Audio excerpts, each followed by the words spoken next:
CM योगी ने विधानसभा में महिला सुरक्षा के मुद्दे पर बोलते हुए समाजवादी पार्टी पर करारा हमला किया। सीएम ने कहा कि सरकार महिला सुरक्षा को लेकर पूरी तरह गंभीर है। इस गंभीरता का परिणाम है कि महिला और बाल अपराध से जुड़े मामलों में लगातार कमी आ रही है। महिला और बाल सुरक्षा और खासतौर पर सेक्सुअल हैरेसमेंट से जुड़े हुए जो मुद्दे होते हैं वह केवल बाहर से ही नहीं होते हैं। इसके दोनों तरीके हैं, घर के अंदर भी और घर के बाहर भी। और इसलिए इन दोनों मुद्दों को ध्यान में रख करके सरकार ने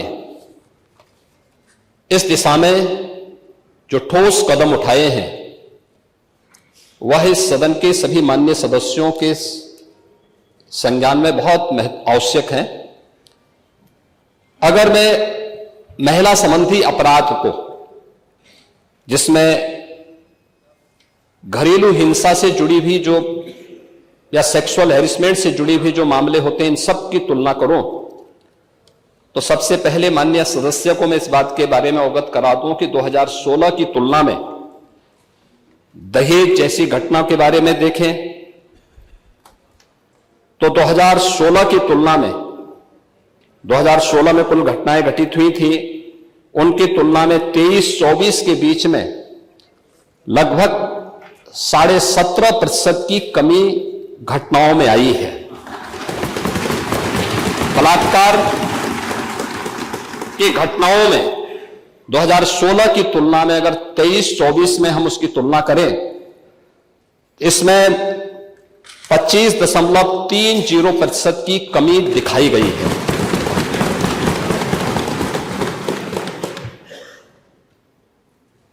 लेकिन अगर हम इन सभी बातों को ध्यान में रखें कि 17 से लेकर के 24 के बीच में महिला और बालिक जो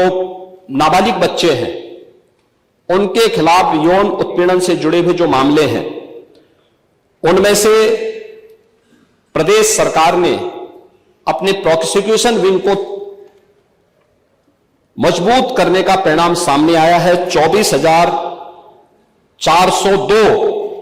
प्रकरण में अभियुक्तों को अब तक सजा दिलाई जा चुकी है। 17 से लेकर 24 के बीच में पास्को अधिनियम के अंतर्गत 9,875 अभियोगों में सजा दिलाई गई है। 2022 से 24 के मध्य में महिलाओं के विरुद्ध पास्को अपराध में न्यायालय के द्वारा 16,718 अभियुक्तों को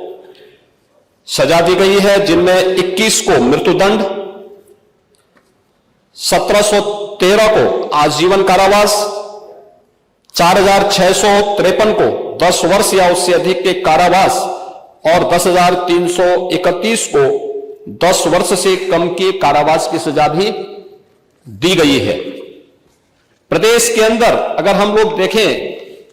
कि इस दिशा में जो अन्य प्रयास हुए हैं, खासतौर पर भारत सरकार के द्वारा इस प्रकार के मामलों को बहुत ही गंभीरता से लिया जाता है। इसके लिए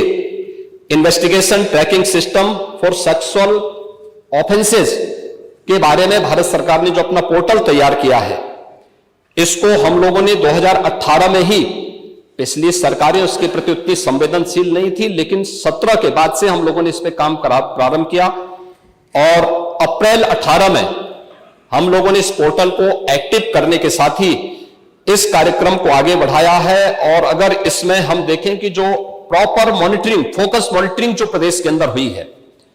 उसका परिणाम है कि जो पेंडेंसी थी, ये पेंडेंसी एक दिन की नहीं थी, एक वर्ष की नहीं थी, ये वर्षों से पड़ी हुई थी। महिला संबंधी अपराध से जुड़े हुए मामलों में, बलात्कार के मामलों में, नाबालिगों के साथ जो उनके सेक्सुअल हैरेसमेंट से जुड़े हुए जो मामले थे, वर्षों से पेंडिंग थे। उस पेंडिंग्स को पूरा करने के साथ आज मुझे बताते हुए प्रसन्नता है कि उत्तर प्रदेश देश के उन टॉप 3 राज्यों में है जिन लोगों ने पेंडेंसी को पूरा करते हुए, और देश के अंदर जो पेंडेंसी रेट के आधार पर प्रदेश का देश में द्वितीय स्थान, और इन मामलों को अपराधियों को सजा दिलाने के मामले में, मामलों के पूरी तरह निस्तारण के मामले में देश के अंदर तीसरे स्थान पर उत्तर प्रदेश है।